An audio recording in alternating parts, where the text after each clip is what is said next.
Hi, everyone. It's Michelle from Studio City Now. And today, my guest is Rick DellaRatta from New York and Jazz for Peace. Thank you so much for joining me. It's my pleasure, Michelle. So glad to be here. Yeah, and we were talking earlier. You're like one of the coolest guys ever, an Italian from New York. Well, thank you so much. Yeah, we definitely have that in common. It's always cool to meet a fellow paisan. See, yeah, remember the Sunday dinners at Grandma's house? The Oh, tablecloth? do I ever? Those are some of the greatest memories of all time. Mine too, and I still can't make sauce. Well, not I'm like sorry, not never like my grandmother could. gravy, not Yep, sauce, that's gravy. what they call it. Exactly. Now, I remember even after we moved out here, because I always called it sauce.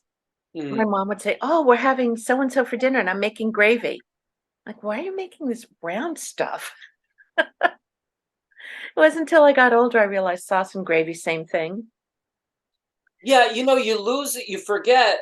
You hear it when you're really young, and then once you leave your grandparents', state or whatever, you don't hear it again. But then you hear it on when The Sopranos came out. Then you heard the word gravy. That was the next. I didn't hear the word gravy till The Sopranos came out, and then they, of course, wanted to be authentic and all that. Jerry Butler was at our house, if you remember him.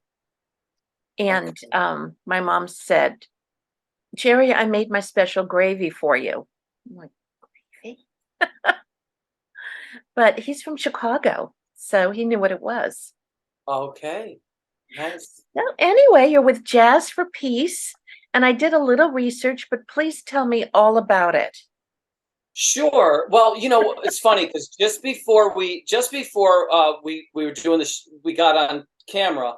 I was just checking a couple things out. I want to check out a little bit about your show, how you do what you do. Really enjoyed some of your guests, all that. And I just happened to go on YouTube and I put, just to see if this came up, I put Jazz for Peace in 30 seconds. So if you type that into the Google search bar, Jazz for Peace in 30 seconds, a video comes up where someone Mhm. had taken part of what I said, and I was basically telling a story about a letter that I got once from Ralph Nader. I have letters from, over, because I've been doing this for 20 years. And over all this time, I've received letters from so many people, of noteworthy people.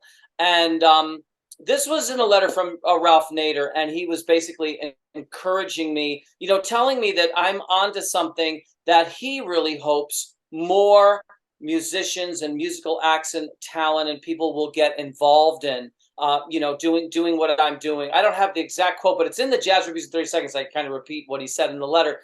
And basically, at the end of those 30 seconds, I say, well, what is I'm doing? Well, here's what I'm doing. I'm taking the world-class cultural art form of jazz and I'm uniting it with a fundraising model. So just because I saw it in 30 seconds, I'm able to tell you in 30 seconds, I'm taking the art form of jazz and I'm putting it together with a fundraising model to empower, enlighten, and help outstanding causes.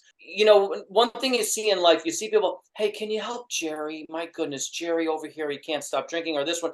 Well, and you ever notice that powerless feeling? Jesus, I can't help. I don't know, I can tell him to, I can't do it myself. But what I can do, I can help an outstanding cause that helps Jerry. And that's how I can do it because I can help that outstanding cause.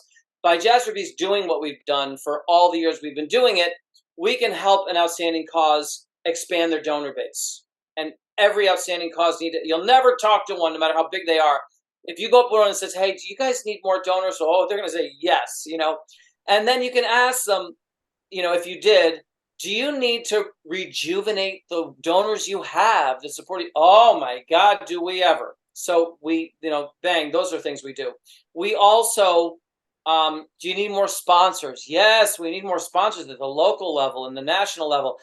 Do you need more public? We need more publicity and awareness. All they talk about on TV is, Biden and Trump and somebody, all this crazy stuff with these, politicians, yada yada. And then, these big corporations that own the media, they want to push for, their products.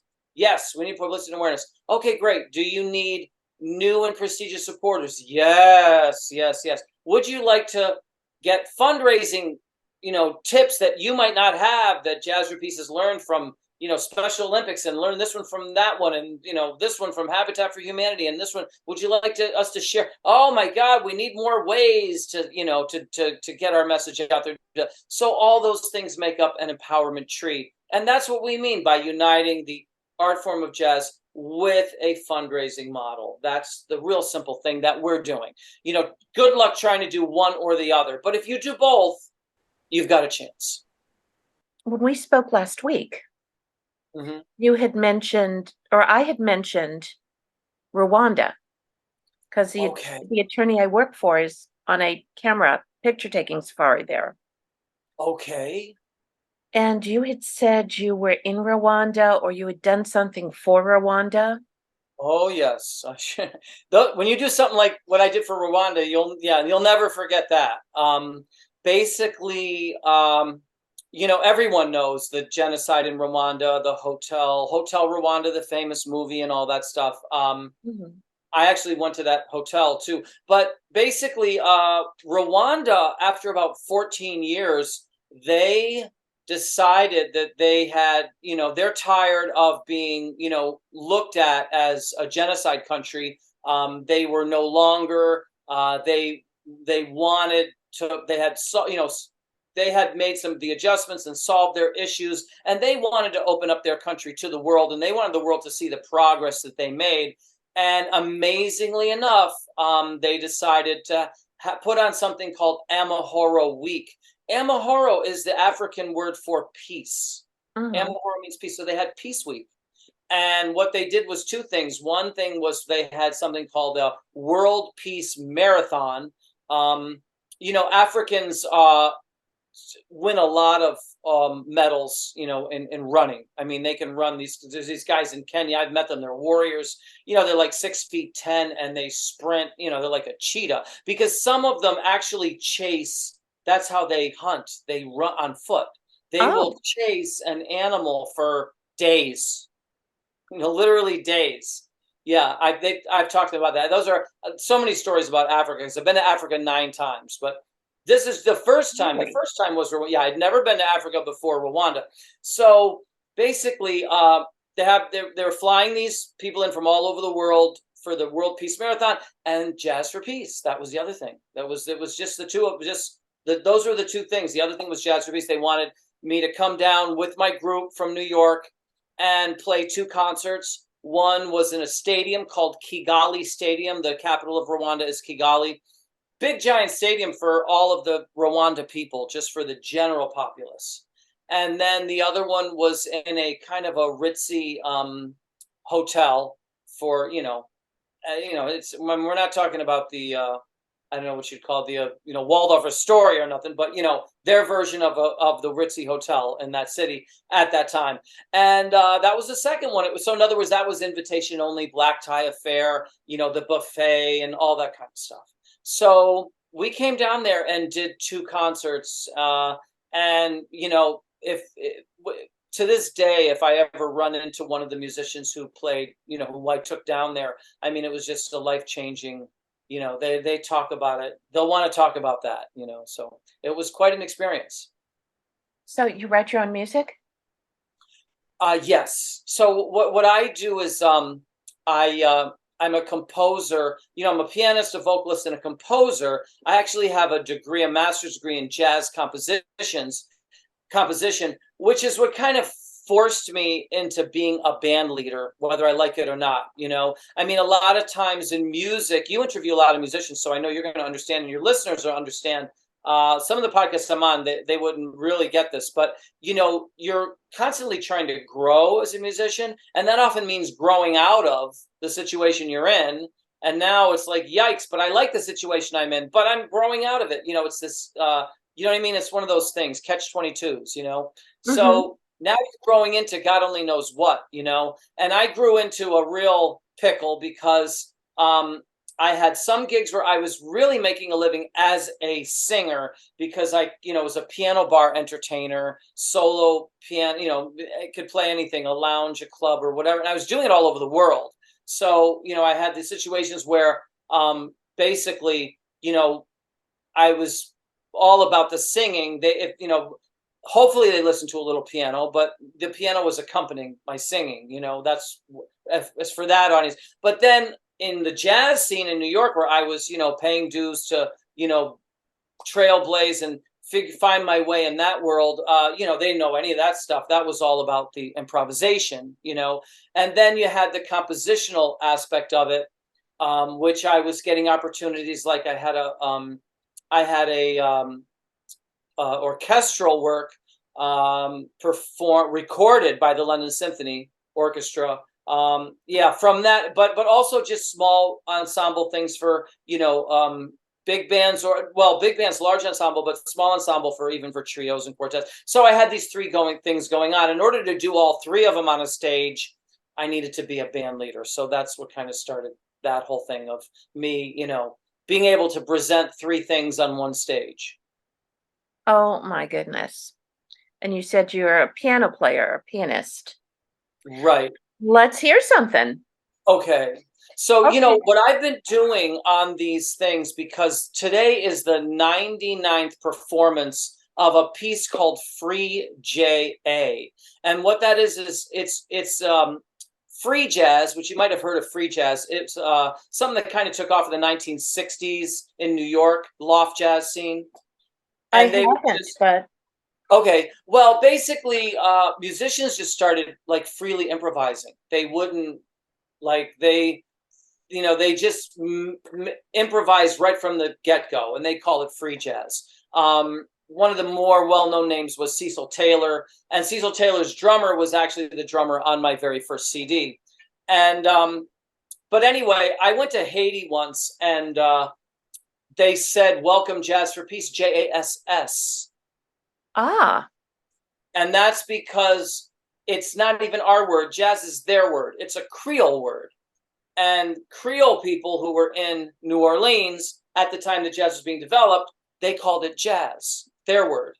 And it's JASS. So I took the S's off because nobody knows about that. I took the Z's off because apparently it's misspelled. Now I have free JA, which helps me stand. I'm playing free jazz, which is kind of exciting because it's daring and you never know what's going to happen. I don't know what's going to happen right now, by the way. And then you have some things with this, Julian Assange situation that I'm very concerned about, which is our rights. Our rights, freedom of speech is very important. And I don't want to see that get taken away. The situation. I don't want to see anyone bombing civilians in wartime and things like that. So this is the 99th performance of that. But I bring people into it because, as I already told you, I play any style of music. And for you, I'm actually going to play a summary kind of song. It's actually a song by the Bee Gees. So I'm going to play this little Bee Gees song, and then I'm going to go into jazz, and hopefully I won't lose you, somewhere along the line. I'm listening. Okay, let's see what happens. All I need is lots of fun.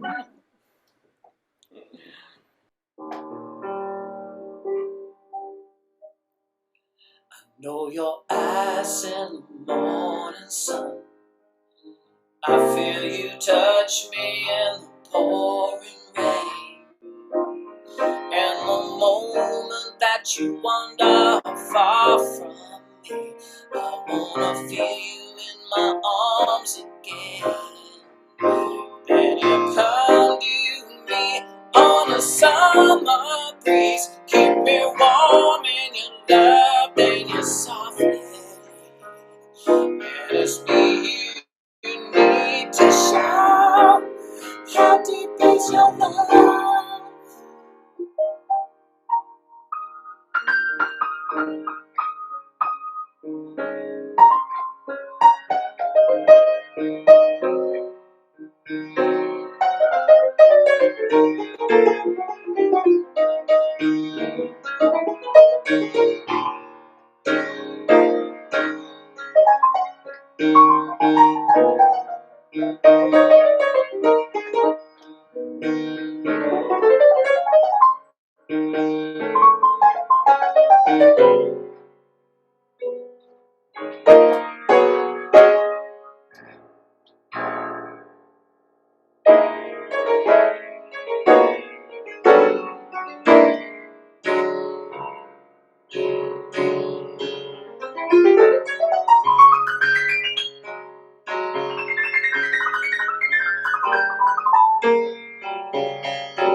Wow. Incredible. I Thank you. recognize a freestyle. Uh-huh. I studied piano for a short time. I could never do that whole. Well, it's just kind of you kind of like just you're trying to do something that fits the moment in time of now, whatever that is. Could be, Mhm. the person on the over there. It could be, the something out the window, just whatever's in the universe at that moment. That was so incredible. And the Bee Gees, How Deep Is Your Love? And then leading into that, it was perfect. That's so good to know because, a lot of people just Mm. were a little taken back that I could go from anything into a jazz improvisation. And you actually can. I'm kind of trying to prove that today because, some of the ones I were doing are more jazz standards. So people know them in the jazz idiom. But of course, I don't think anyone's quite ever heard a rendition of a Bee Gees song like this one, right? Yeah, well, because I studied music and I could hear the sevenths and the minor sevenths and the Uh-huh. jazz chords and what is it? The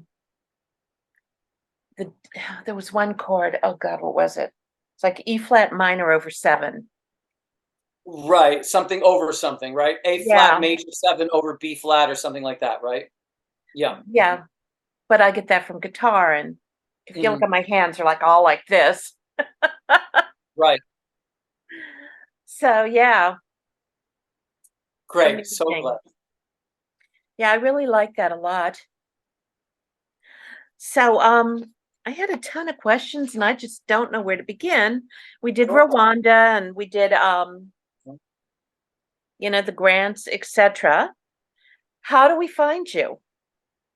Well, one brand new way, like I said, I just found that out before we started this show, is if you were go on YouTube, search, and you put Jazz for Peace in 30 seconds, you will get that little thing of me explaining what I do in 30 seconds. Like I said, basically just putting those two things together, the fundraising model, which is very extensive, with the music. But also on that, now what came up on my page, who the heck knows, these algorithms and all that, but what came up on my page also was a video of me performing not in Rwanda but in Nigeria. Tell me Last year I about went to that. Nigeria. Yeah, and there was a live video that came up on that search. So right underneath, Jazz for Peace in 30 seconds is Jazz for Peace live in Nigeria, where you can see, I think 2 or 3 songs on that little excerpt from a live show.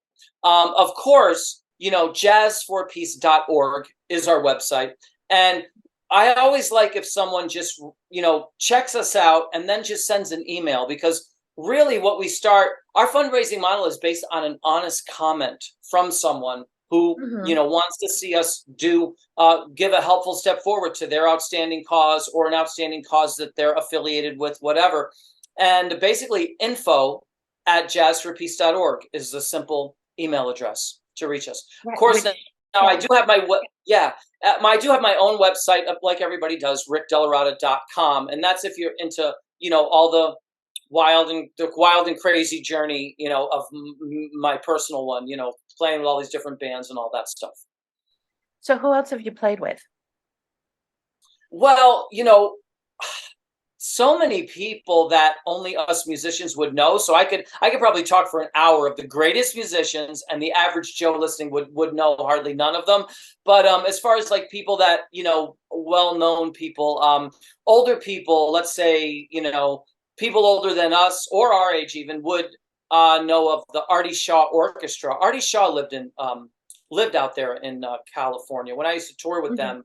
He actually was living in California. But anyway, the Artie Shaw Orchestra was kind of a name that everybody knew in that big band world that I played with. Another band was a 50s band called the Platters. I Remember them? remember them. Only You, and Smoke Gets in Your Eyes, and they had a lot of hits.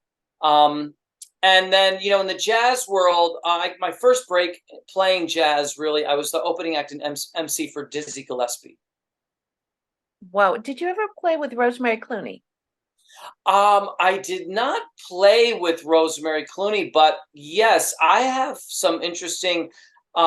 She's from Cincinnati, and I actually have friends in Cincinnati that played with Rosemary Clooney.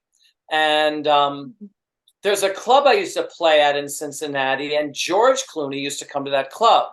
So, there's like 6 degrees of separation. But yeah, Rosemary Clooney is quite she's quite an amazing figure in general. She started out with just kind of she was kind of a TV character, a TV star, movie star, but then she really got known as a great jazz vocalist.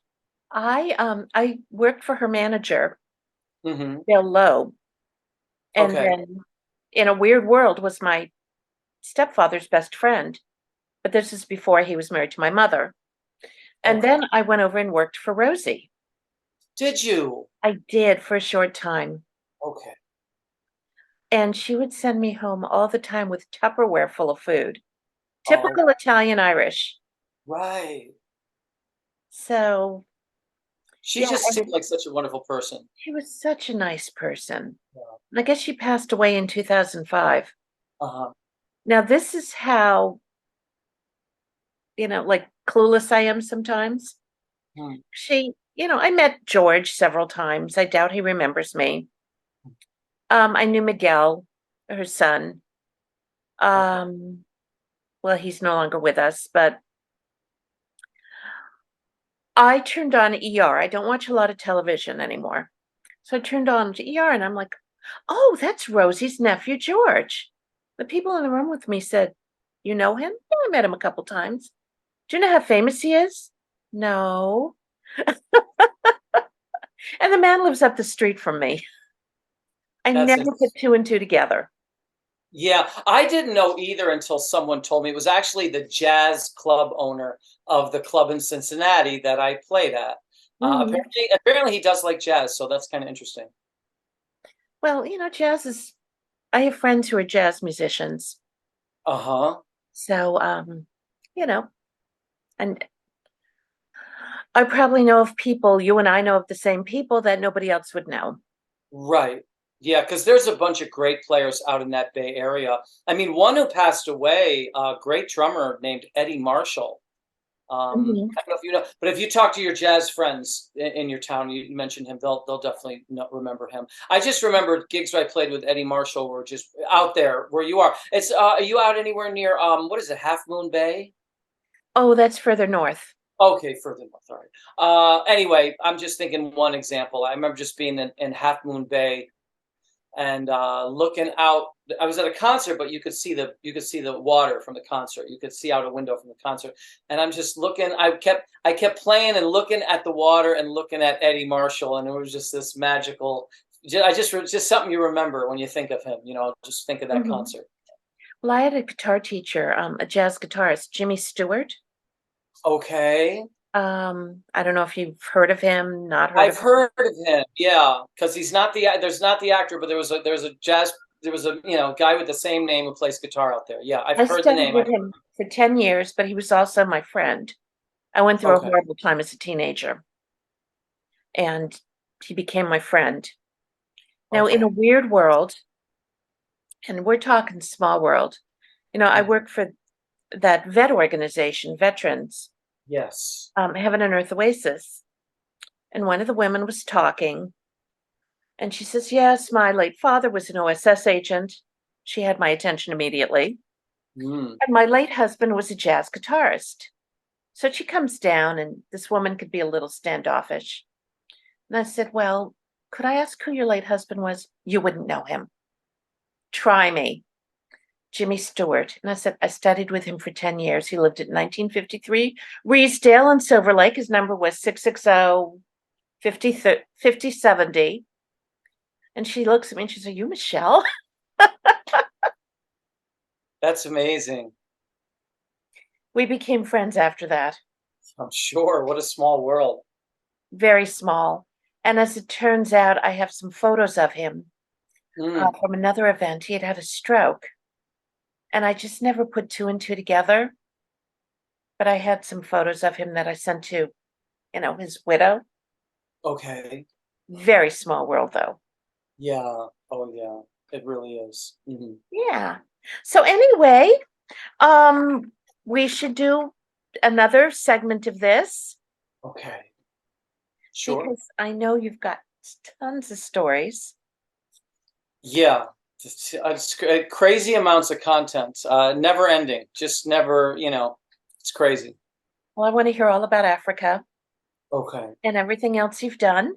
And you said we can find you at jazzforpeace.org and then your Right. website, which RickDellaRatta.com.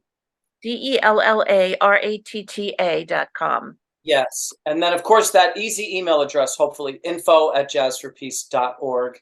And, if you're just on your computer and you just want to go boink, you can just now that I just found this out, it's Jazz for Peace in 30 seconds in On the YouTube. search. Yeah, in that YouTube search. That I'm going to do later today. Okay. There's another cool one now, not to, overwhelm anybody, but if you ever typed in my name, Rick DellaRatta, and then into Google, famous quote, because I have a freaking famous quote. It's the craziest thing. Ooh, let me Yeah, I didn't try to have a famous quote. Isn't it strange? I tried a lot of things that didn't work, by the way, Michele, and this one I didn't even try, and it worked. Worked better than anything. I never tried it. So you type that in because what it is what happened. I said something in an interview once, and it just got lifted out of that interview, and it ended up on all the famous quotes websites in the world. Okay, I just typed you in. Okay, it'll come up. Rick DellaRatta famous quote. Okay, let me put famous quote in. Yeah, you have to put that in. Should get the famous quote. When we fill our souls up with creativity, artistry, and intelligence, we have a better chance at avoiding the behavior that leads to destruction. That's it. I love it. Yeah, people. Well, it seems to keep resonating now because we really need to avoid the behavior that leads to destruction nowadays. It's like we got some big bullets we need to dodge. So that's one way. Yeah. That sentence does resonate. So it's one of those things. I like it. So Great. thank you so much, and we will do this again.